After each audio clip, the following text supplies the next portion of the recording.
அரஹர நம பார்வதி பதஜே அரஹர மகாதேவா. தென்னாருடைய சிவனே போற்றி, எண்ணாற்றவர்க்கும் இறைவா போற்றி. ஓம் எம் பிரம்ம வேதாந்த விதோ வதந்தே பரம் பிரதானம் புருஷம் ததான்யே விஸ்வோத்கதே காரணமீஸ்வரம் வா தஸ்மை நமோ நம விக்ன விநாயகாயா. அன்பார்ந்த ஆன்மீக பக்த கோடி மெய்யன்பர்களே, நமது பூமியில் பல்வேறு இடங்களில் பல ஸ்தலங்கள், பல இறைவன்கள், இறை வழிபாடு இது போன்று நிறையாக இருக்கின்றது. நமது முன்னோர்கள், ரிஷிகள், முனிவர்கள் இது போன்று பல மனிதர்கள் எல்லாம் நமக்கு தந்த வழிபாடு தான் இந்த ஆன்மீக வழிபாடு என்று சொல்லக்கூடியது. இந்த ஆன்மீக வழிபாட்டில் தர்மோ ரக்ஷிது ரக்ஷிதாகா என்கின்றது வேதம். இதற்கு என்ன அர்த்தம் என்றால், தர்மத்தை நாம் காப்பாற்றினால் தர்மம் நம்மை உறுதியாக காப்பாற்றும். அதுதான் தர்மோ ரக்ஷிது ரக்ஷிதாகா என்கின்றது வேதம். இதுபோன்று இப்பொழுது வரக்கூடியது விநாயகர் சதுர்த்தி, ஆவணி மாதத்தில். இந்த விநாயகர் சதுர்த்தியை நாம் ஏன் வழிபடுகின்றோம், நமது முன்னோர்கள் எதற்காக இந்த விநாயகர் சதுர்த்தியை வழிபட்டார்கள் என்பதை பற்றி நாம் அறிவோம். முதலில் நாம் எந்த ஒரு காரியத்தை துவங்கினாலும் முன்னோர்களை பிரார்த்தனை செய்துவிட்டு தான் அந்த காரியத்தை துவங்க வேண்டும். நாம் வீட்டிலே எந்த பூஜைகள் செய்தாலும் சரி, ஆலய வழிபாடு செய்தாலும் சரி, முன்னோர்களை வழிபட வேண்டும். முன்னோர்களை வழிபட வேண்டும் என்றால் முதலில் நாம் வணங்கக்கூடிய தெய்வம் நமது மாதா, அம்மா. ஆகையினால்தான் தாயில் சிறந்தது கோயிலும் இல்லை அப்படின்ட்டு அவங்க வயிற்றில் நம்ம 10 மாதம் குடியிருந்து வந்த காரணத்தினால் நமது தாயை கோயிலாக வைத்து வழிபட வேண்டும். இரண்டாவது இடத்திலே தந்தை சொல்மிக்க மந்திரமில்லை. அப்பா ஒரு வார்த்தை சொல்லிட்டார் அப்படின்னா அதுக்கப்புறம் நமக்கு மந்திரமே கிடையாது. ரெண்டாவது இடத்துல நமது தந்தையை வணங்குவதற்காக வச்சிருக்கின்றார்கள் நமது முன்னோர்கள். ஏனென்றால் நம்ம பிறப்பதற்கு காரணமானது யார் அப்படின்னா தந்தை தான். ஆகையினால்தான் இரண்டாவது இடத்திலே தந்தையை வைத்திருக்கின்றார்கள். மூன்றாவது இடத்தில் நமது வாழ்க்கையின் வழிகாட்டியாக இருக்கக்கூடியது குருவை வைத்திருக்கின்றார்கள். இவர்களோட 3 பேர் அருள் ஆசீர்வாதம் நமக்கு எப்பொழுதும் பரிபூர்ணமாக கிடைத்தது என்றால் தெய்வத்தோட அருள் நம்மளை தேடி வந்துடும். அதுதான் திருவருள் நம்மளை தேடி வந்துடும். ஆகையினால்தான் நாம் எந்த ஒரு காரியத்தை துவங்கினாலும் முதலிலே முன்னோர்களை பிரார்த்தனை செய்துவிட்டு அதன் பிறகு இந்த காரியத்தை நாம் துவங்க வேண்டும் என்று வைத்திருக்கின்றார்கள். அதே போன்று அந்த முன்னோர்களை பிரார்த்தனை செய்து முடித்தவுடன் ஒரு 5 முறை எல்லாரும் பிள்ளையார் குட்டியிருப்பார்கள். இந்த பிள்ளையார் எதுக்காக நம்மலாம் குட்டிக்கிறோம் அப்படின்னாக்க 5 முறை, அதாவது பொறுமையாக குட்டிக்கணும். எல்லாம் இப்போ பிள்ளையார் குட்டிங்கன்னா அப்படி கடகடகடன் குட்டிப்பாங்க. அந்த மாதிரி குட்டிக்கக்கூடாது. பொறுமையாக 1 2 3 4 5 அப்படின்னு ஒரு பொறுமையாக குட்டிக்க வேண்டும். இந்த பிள்ளையார் குட்டிப்பது எதற்காக அப்படின்னு நம்ம ஆன்மீக பிரகாரம் எடுத்துட்டோம் அப்படின்னாக்க, பார்வதி பரமேஸ்வரன் இருவருக்கும் இமயமலையில் திருமணம் நடைபெறுது. அந்த திருமணத்தை தரிசனம் பண்ணுறதுக்காக 330 கோடி தேவர்கள் அங்கே சேர்ந்துட்டாங்க. அப்போ உலகம் சமநிலையில் இல்லை. எல்லாரும் போய் இறைவனிடத்தில் போய் கேட்கும்போது அகஸ்திய முனிவர் தென் திசையை நோக்கி போனால்தான் சமநிலைக்கு வரும் உலகம் அப்படின்னு சொல்லி எல்லாரும் சொல்கிறாங்க. அப்போ சொல்லும்போது எல்லாரும் அகஸ்திய முனிவர்கிட்ட போய் சொல்லும்போது அவர் காசியில் விஸ்வநாதரை பூஜை பண்ணிட்டு இருக்கார். இந்த விஸ்வநாதரை விட்டுட்டு போகிறதுக்கு எனக்கு மனசு இல்லை அப்படிங்கிறார். அப்போ தான் சுவாமி சொல்கிறார், காசிக்கு மேல்பட்ட ஸ்தலம் வேர்க்காடுன்னு இருக்குது, அங்கே போய் பூஜை பண்ணு அப்படிங்கிறார். நம்ம திருவேற்காட்டை காசிக்கு மேல்பட்ட ஸ்தலம்னு சுவாமியே சொல்கிறார். சரின்னு அவர் அங்கேருந்து புறப்பட்டு இங்கே வரார். இங்கே பூஜை பண்ணிட்டு இருக்கார். இங்கே பூஜை பண்ணும்போது சுவாமி அம்பாளுக்கு கல்யாணம் நடக்கிறது. ஆஹா, இந்த திருமணத்தை நம்மளால் தரிசனம் பண்ண முடியலையே அப்படின்னு நினைக்கிறார்.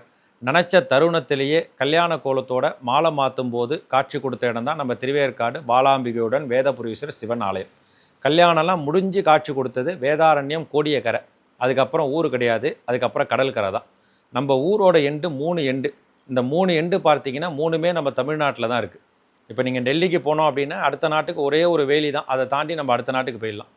ஆனால் நம்ம தமிழ்நாட்டிலேருந்து அடுத்த நாட்டுக்கு போகணுன்னா அந்த மாதிரி தாண்டி போக முடியாது, கடல் தாண்டி தான் போகணும். ஒரு எண்டு பார்த்தீங்கன்னா வேதாரண்யம் கோடியக்கரை அப்படின்னு சொல்லுவாங்க. அங்கே பாலாம்பிகையுடன் வேதபுரீஸ்வரர் ஆலயம் கல்யாணம்லாம் முடிந்து அகஸ்திய முனிவருக்கு காட்சி கொடுத்த இடம். இன்னொன்று பார்த்தீங்கன்னா அம்பாள் பரமேஸ்வரனை கல்யாணம் பண்ணிக்கணும் அப்படின்னு கன்னிகையாக தபஸ் இருக்கக்கூடிய இடம் கன்னியாகுமாரி அப்படின்னு சொல்லுவாங்க. முக்கடல் சங்கமம் அது ஒரு எண்டில் இருக்கும். அதுக்கு அடுத்தது பார்த்தீங்கன்னாக்க ராமர் மண்ணில் சிவனை பிடித்து வழிபட்ட ஸ்தலம் பர்வத வர்தினி அம்பிகா சமேத ராமநாத சுவாமி அப்படின்னு ராமேஸ்வரம். அதான் தனுஷ்கோடின்னு சொல்லுவாங்க. அது ஒரு எண்டில் இருக்கும். நீங்கள் நம்ம இந்தியா மேப் எடுத்து பார்த்தாலே தெரியும். மூணுமே 3 எண்டில் இருக்கும். இந்த 3 எண்டுமே நம்ம தமிழ்நாட்டில் தான் இருக்குது. 3 க்ஷேத்திரங்கள் இருக்குது. அகஸ்தியர் புறப்பட்டு வரும்போது எல்லார்ட்டையும் சொல்லிட்டு வரார். விநாயகர்கிட்ட மட்டும் சொல்லாமல் வந்துட்டார். அவர் உலகத்திலே முதல் கடவுள், அவர்கிட்ட மட்டும் யாரும் சொல்லலை. சரி, அவர் அப்படியே புறப்பட்டு வந்தோடனே திருச்சியில் காவேரி, இந்த காவேரி கரையில் அவர் எடுத்துன்னு வந்த கமண்டலம் எல்லாத்தையும் வச்சுட்டு போய் ஸ்நானம் பண்ணிட்டு வரார். ஸ்நானம்னா குளிப்புறதுன்னு அர்த்தம். அவர் போய் நல்லா குளிச்சுட்டு அந்த காவேரியில் ஸ்நானம் பண்ணிட்டு வரார். வந்தோடனையும் பார்த்தா ஒரு சிறுவன் வந்து அந்த கமண்டலம், அவர் வச்சிருந்த கமண்டலத்தையும் தபஸ்கட்டை இது ரெண்டையும் எடுத்துகிட்டு தரமாட்டேங்கிறார் சிறுவர். இந்த சிறுவர் கொடுக்கல அப்படின்னோடனே 2-3 தடவை கேட்குறார் அகஸ்தியர். அகஸ்தியர் ரொம்ப கோவக்கார். கொடுக்கல அப்படின்னோடனையும் அந்த சிறுவரோட மண்டையில் ஓங்கி நறுக்குன்னு குட்டிடுறார். குட்டினோடனையும் அந்த சிறுவர் என்ன பண்ணுறார் அப்படின்னா, அந்த கையில் வச்சுருந்த கமண்டலம் இது எல்லாத்தையும் கீழே போட்டுட்டு மாய வேலைகள்லாம் காமிக்கிறார். பக்கத்தில் ஒரு மலை இருக்குது. அந்த மலையில் வந்து மறைஞ்சி அந்த மலை உச்சிக்கு போயிடுறார். ஆஹா, இந்த சிறுவர் யாருன்னு தெரியலையே, நம்மளோட வித்தக்காராக இருக்காரு, யாரப்பா நீ அப்படின்னு கேட்டு இவரும் பின் தொடர்ந்து போகிறார். அகஸ்தியரும் பின் தொடர்ந்து அந்த மலை உச்சியில் போய் பார்க்கும்போது அவர் பிள்ளையாராக காட்சி கொடுக்குறார். அவர் தான் திருச்சி மலைக்கோட்டை உச்சி பிள்ளையார். ஆஹா, விநாயகப் பெருமானே நீனா, என்னப்பா இது சோதனை, எனக்கே இந்த மாதிரி ஒரு தரங்கள் ஏற்படுத்திட்டியே அப்படின்னு சொல்லி கேட்குறார். அப்போ தான் அவர் சொல்கிறார், உலகத்திலேயே முதல் கடவுள் என்ன சொல்லியிருக்கு, நீ எங்கிட்ட சொல்லாமல் எல்லார்ட்டையும் சொல்லிட்டு வந்துட்ட, அதனால தான் நான் உனக்கு ஒரு தடங்கள் ஏற்படுத்தினேன் அப்படிங்கிறார். சரி, நான் உன்னை குட்டிட்டேனே, அதுக்கு எனக்கு என்ன பரிகாரம் அப்படிங்கிறார். நீ என்னை ஒரு கையால் ஒரு தடவை குட்டின, நீ 2 கையை மூடி 5 தடவை குட்டிக்கோ, உனக்கு அதுதான் பரிகாரம், அதான் பனிஷ்மெண்ட் உனக்கு அப்படிங்கிறார். சரின்னு 2 கையை மூடி 5 தடவை அவர் குட்டிட்டு போகிறார். அவருக்கு அந்த காரியம் தடங்கள் இல்லாமல் நல்ல முறையாக நடக்கிறது.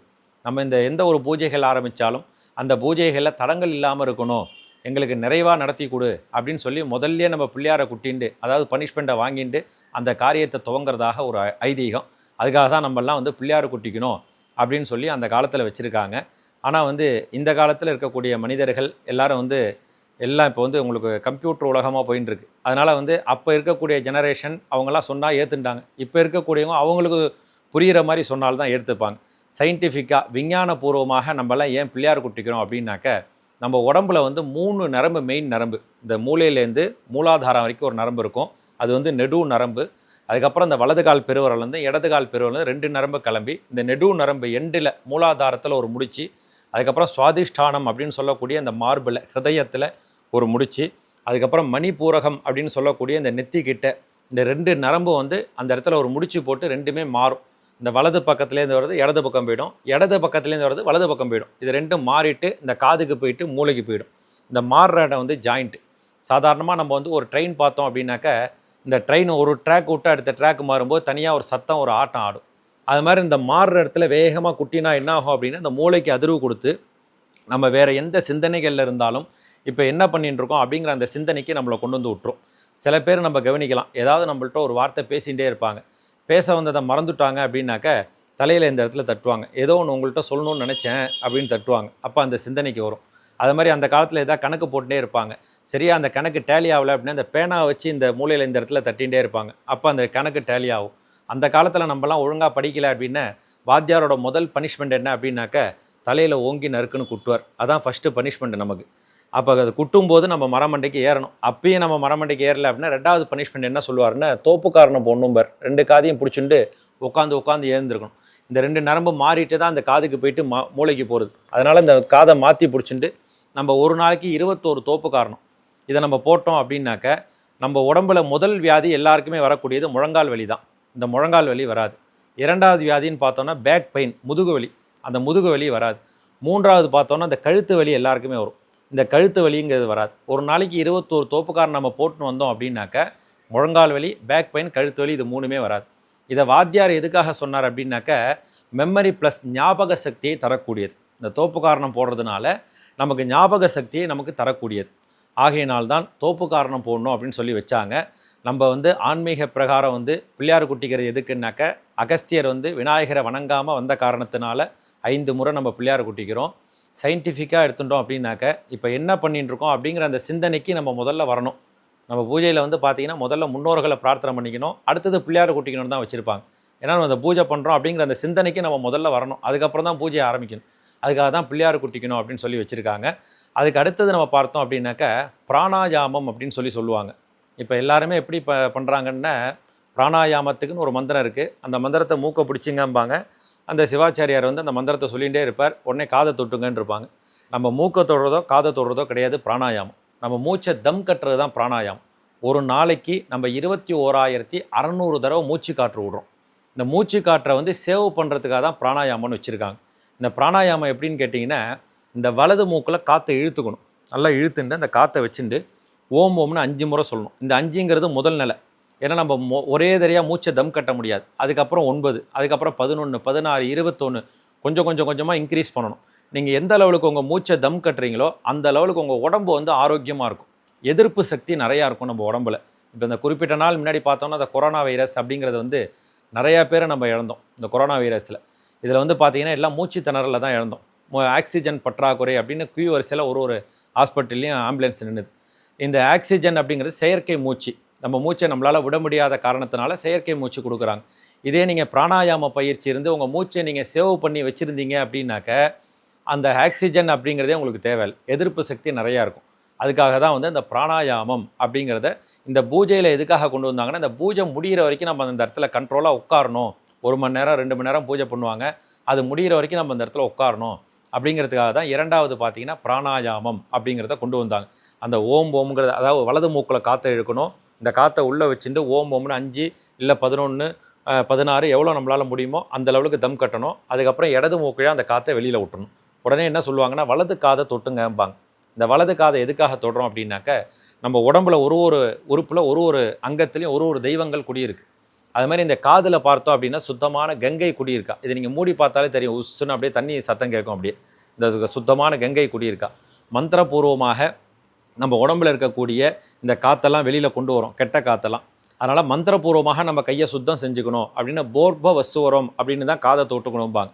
அதாவது சுத்தம் செய்து கொள்ளவும், கையை சுத்தம் செய்து கொள்ளவும்னு அர்த்தம். அதுக்காக தான் அந்த காதை தொட்டுன்ட்டு மேற்கொண்டு பூஜை. விநாயகர் வழிபாடு. விநாயகர் எப்படி வந்தார் அப்படின்னா மஞ்சளில் தான் வந்தார். மஞ்சள் அப்படின்னாலே மங்களகரம். மஞ்சளை பிடிச்சாச்சு அப்படின்னாலே மங்களகரமான விஷயம். அதுக்காக தான் வந்து ஒரு பழமொழி சொல்லுவாங்க, பிடித்த புள்ளியாரும் உடைத்த தேங்காவும் பூஜைக்கு பயன்படாதும்பாங்க. முதல்ல பிள்ளையாரை பிடிக்கக்கூடாது. பூஜை ஆரம்பிக்கும் போது அந்த நேரத்தில் தான் பிடிக்கணும். அதுக்கு முன்னாடி மஞ்சள்லாம் பசைஞ்சு வச்சுக்கலாம்.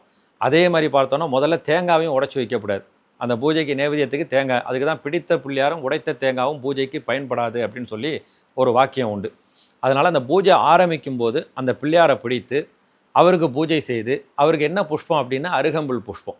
ஒவ்வொரு சுவாமிக்கு ஒரு புஷ்பம். இப்போ அம்பாள் அப்படின்னா வாசனை புஷ்பங்கள்லாம் பிடிக்கும், மல்லி, முல்லை இந்த மாதிரி. சிவபெருமான் அப்படின்னா அவருக்கு வில்வம் தான். பெருமாள் அப்படின்னா அவருக்கு துளசி தான். அது மாதிரி முருகப்பெருமான் அப்படின்னா அவருக்கு விருட்சி பூ, இந்த பூ ரொம்ப பிடிக்கும். அரளிப்பூ இதெல்லாம் பிடிக்கும். அது மாதிரி விநாயகர் அப்படின்னா அருகம்புல் தான்.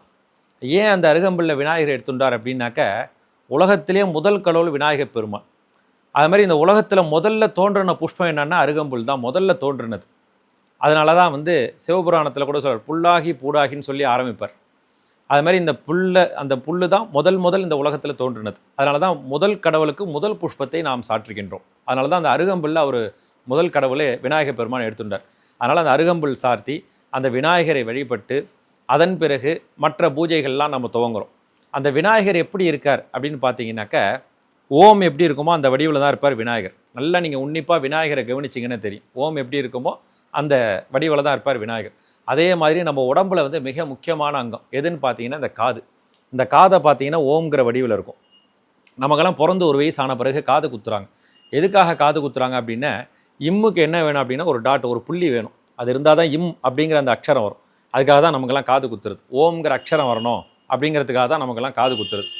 ஓம் இல்லாமல் ஒரு மந்திரம் சொல்கிறோம் அப்படின்னா அந்த மந்திரத்துக்கு உயிரே கிடையாது. ஓம் நமச்சிவாய, ஓம் நமோ நாராஜனாய, எல்லாமே ஓம் சேர்த்து தான் சொல்லுவாங்க. இல்லைன்னா அந்த மந்திரத்துக்கே உயிர் கிடையாதான். இந்த விநாயகரை சேர்த்து தான் சொல்லணுமா. அந்த விநாயகர் வந்து ஓம்கார வடிவத்தில் இருக்கக்கூடியவர் தான் விநாயகர். நல்லா நீங்கள் உன்னிப்பாக பார்த்தீங்கன்னா தெரியும்.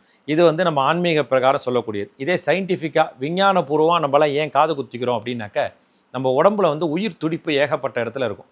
முதல்ல வந்து பார்த்தோம் அப்படின்னாக்க, டாக்டர்கிட்ட நம்மலாம் உடம்பு சரியில்லைன்னு போனோம் கையில் தான் பிடிச்சி பார்ப்பார் நாடி துடிப்பு. அதுக்கு அடுத்தது பார்த்தீங்கன்னா மார்பில் பார்ப்பார், அப்புறம் முதுகில் பார்ப்பார். அது மாதிரி ஒரு அங்கத்துலேயும் நம்ம நாடி துடிப்பு எவ்வளோ துடிப்பு இருக்குது அப்படிங்கிறத பார்ப்பார். அது மாதிரி இந்த காதுகிட்ட உயிர் துடிப்பு இருக்கும். இந்த துடிப்பு என்ன அப்படின்னு கேட்டிங்கன்னா அதிகமாக துடிக்கும். இந்த கையில் துடிக்கிறதோட அது அதிகமாக, இந்த கையில் ஒரு தடவை துடிக்கிறது அப்படின்னா இந்த காதில் 3 தடவை 4 தடவை துடிக்கும். அது அதிகமாக துடிக்கும். அது அதிகமாக துடிக்கக்கூடாதான். அது அதிகமாக துடிக்கிறதுனால தான் லேசாக ஒரு அதிர்வுப்பட்டாலே டக்குன்னு அந்த இடத்துலேருந்து ரத்தம் வந்துடுது. யாராவது நம்ம ஓங்கி அடிக்கிறோம் அப்படின்னா, கையிலையோ கால்லையோ அடிக்கிறோன்னா ரத்தம் கட்டும், ஆனால் வெளியில் வராது. அதே வேகத்தோட காதில் அடிக்கிறோம் அப்படின்னாக்க இந்த ரத்தம் டக்குன்னு வந்துடும். யாருக்காவது ஒருத்தர் அடிபட்டால் கூட காதை தான் போய் பார்ப்போம் ரத்தம் வருதான். ஏன்னா அந்த உயிர் துடிப்பு அதிகமாக துடிக்கிறதுனால லேசாக ஒரு அதிர்வுப்பட்டாலே டக்குன்னு பிளட் லீக் ஆகிடுது. அதனால தான் நம்ம முன்னோர்கள் ரிஷிகள் இவங்கெல்லாம் என்ன பண்ணாங்க அப்படின்னாக்க காதில் ஒரு வெயிட் ஒன்று கொடுக்கணும் அப்படின்னு சொல்லி தான் அந்த தோடு போட்டாங்க. இப்போ அந்த வெயிட்டு நம்ம கொடுத்துட்டோம் அப்படின்னா, இப்போ சாதாரணமாக நம்ம நடந்து வரோம் அப்படின்னாக்கா கிடுகிடு நடந்து வரும். கையில் ஒரு 25 கிலோ வச்சுன்னா அந்த வேகம் நடக்க முடியுமானா முடியாது, வேகம் குறைஞ்சிரும். சாதாரணமாக துடிக்கிற துடிப்பு அதிகமாக துடிக்குது, அதில் ஒரு வெயிட் ஒன்று கொடுத்துட்டோம் அப்படின்னா அது ஈக்குவலாக துடிக்க ஆரம்பிச்சிடும். அப்படிங்கிறதுக்காக தான் இந்த காதில் தோடு போடணும்னு வச்சாங்க. இது வந்து சயின்டிஃபிக்கான ரீசன். இது ஆன்மீக பிரகாரம் எடுத்துட்டோம் அப்படின்னா ஓம்ங்கிற அக்ஷரம் வரணும் அப்படிங்கிறதுக்காக நம்மெல்லாம் காது குத்திக்கிறது. சயின்டிஃபிக்காக எடுத்துட்டோம் அப்படின்னாக்க உயிர் துடிப்பு அங்கே அதிகமாக துடிக்கிறதுனால அது நம்ம கையில் எவ்வளோ துடிக்குதோ அவ்வளோதான், ஹார்ட்டில் எவ்வளோ துடிக்குதோ அவ்வளோதான் துடிக்கணும் அப்படின்னு ஈக்குவலாக துடிக்கணும் அப்படிங்கிறதுக்காக தான் காதில் தோடு போடணும் அப்படின்னு சொல்லி வச்சாங்க. அந்த ஓம்ங்கிற வடிவில் இருக்கக்கூடிய விநாயகப் பெருமானை நம்மெல்லாம் திருப்தி பண்ணோம் அப்படின்னாலே அனைத்து வித தெய்வங்களும் திருப்தி ஆகிடுவாங்க. ஆகையினால்தான் நாம் காது குத்தும் காரணம். அதனால தான் விநாயகரோட அருள் எல்லாரும் பெறணும் அப்படிங்கிறத பிரார்த்திக்கிறோம். ஜெய் சித்தி விநாயகமூர்த்திக்கு ஜெய்.